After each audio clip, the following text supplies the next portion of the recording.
Kepala Kejaksaan Tinggi Jawa Timur menyebut ada potensi tersangka baru dari kasus pemberi suap kepada Hakim Pengadilan Negeri Surabaya. Namun ia tidak merinci lebih jelas siapa tersangka baru pemberi suap Hakim yang memvonis bebas terdakwa Gregorius Ronald Tanur. Untuk kemungkinan bertambahnya tersangka dalam kasus suap ini? Nah, kalau kita mengungkap siapa pengelakunya. Kapan Ibu pemanggilan pemberi suap itu? Kan kita bukan timnya, tapi hanya fasilitasi, jadi kita nggak tahu langkah berikutnya. Jadi semua fasilitas teman-teman untuk kegiatan penyidikan, penggeledahan, penangkapan, kita fasilitasi semuanya, tapi untuk materi atau substansinya itu juga kewenangan kami.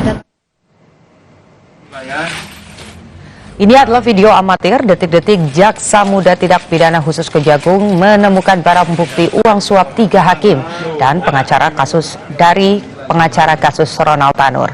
Dari pengacara Ronald Tanur, penyidik menemukan uang dalam bentuk pecahan rupiah lebih dari 1 miliar rupiah di Surabaya. Dari ketiga hakim, penyidik juga menyita sejumlah uang dalam pecahan rupiah, dolar Amerika, dolar Singapura, dan juga ringgit Malaysia. Jurnalis Kompas TV Alfian Rahman sudah bersiap dengan laporan lengkapnya di Kejaksaan Tinggi Jawa Timur. Selamat siang, Alfian. Alfian, Kajati bilang ada potensi tersangka baru. Siapa dan bagaimana profilnya?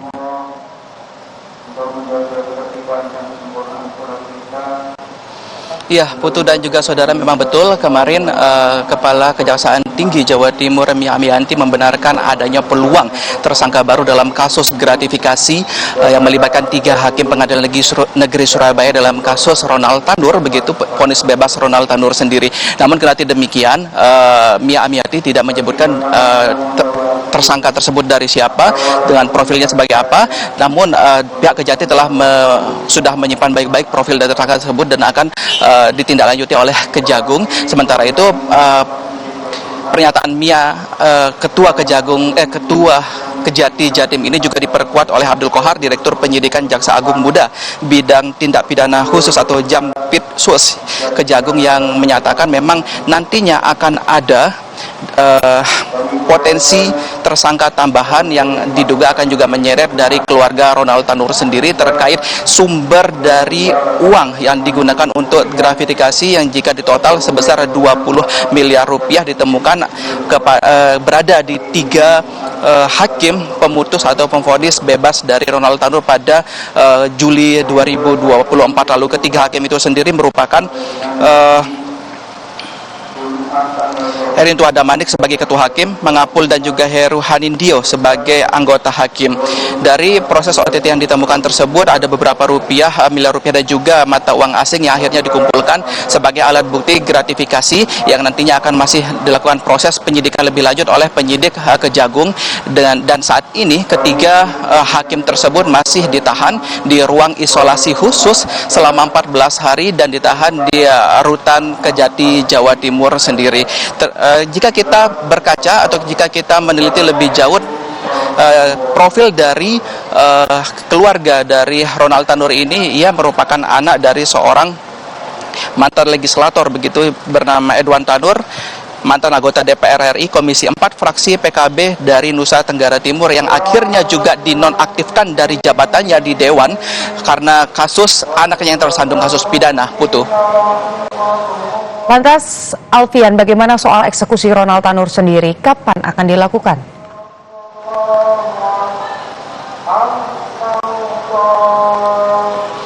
Ya, Putu, terkait eksekusi atau penangkapan dari Ronald Tanur sendiri ini, pihak Kejati Jawa Timur masih menunggu salinan resmi dari vonis 5 tahun penjara yang dikeluarkan oleh Mahkamah Agung pada kemarin. Hingga saat ini sendiri memang Kejati Jawa Timur hanya baru menerima rilis terkait vonis tersebut, belum menerima salinan resmi atau salinan asli dari putusan tersebut. Nantinya jika salinan tersebut sudah diterima langsung oleh Kejati, maka nanti akan berkoordinasi dengan pihak Kejagung, penyidik Kejati dan juga pihak penyidik Kejagung untuk segera memproses atau menangkap di mana Ronald Tanur, dan memang hingga saat ini sendiri diakui oleh Kejati Jawa Timur yang telah berkoordinasi dengan pihak imigrasi bahwa memang Ronald Tanur sendiri masih berada di Indonesia, kendati memang demikian beberapa waktu lalu yang bersangkutan juga melaksanakan atau melakukan perjalanan ke luar negeri ke beberapa negara baik itu Singapura dan Thailand. Namun dari pihak imigrasi sendiri memastikan bahwa Ronald Tanur sudah kembali ke Indonesia,